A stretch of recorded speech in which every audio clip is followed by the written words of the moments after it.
មចូលធ្វើការផ្នែក QA ថ្មីថ្មោក្នុងចិត្តតែងតែបងធ្វើការឲ្យបានល្អតែអ្នកចូលមុនខ្ញុំក្រឡេកមើលសំលឹងសំឡុងទឹកមុខខឹងក្រោ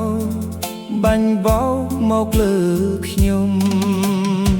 ពេលខ្ញុំពិនិត្យអើធ្វើតាមច្បាប់ម៉ត់ចត់បងបែរជារ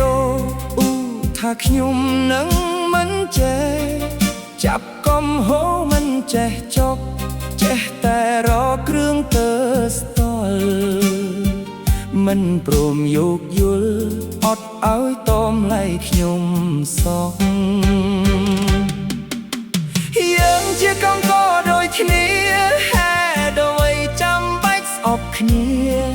ហេតុអ្វីចាំបាច់ទៅតល់មើលងាយណាស់មកក្រោយបែបការងារលើខ្លួនសុទ្ធតែនាងស្វែងរកលុយដូចគ្នា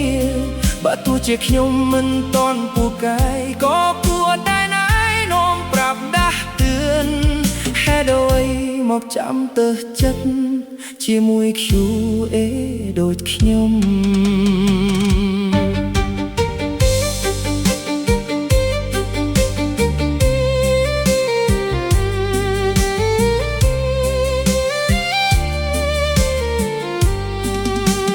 ពេលខ្លះហត់ទាំងកាយហត់ទាំងចិត្តព្រោះពាសំតី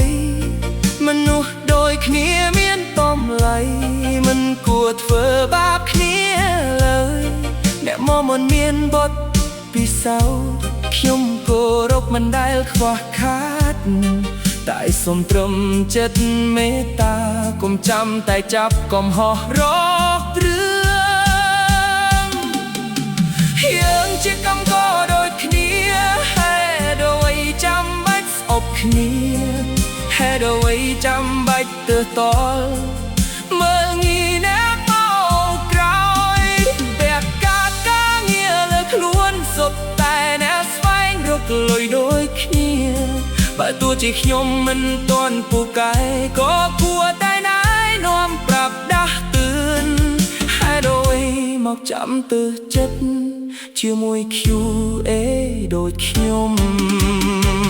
អោខោមានរហែកមានទ្រាយយើងជួយមើលជួយជួសជុលចិត្តមនុស្សបើមានទ្រាយរហែកតើបានអ្នកណាជួយទេឈប់ស្អប់គ្នាទៅបានទេ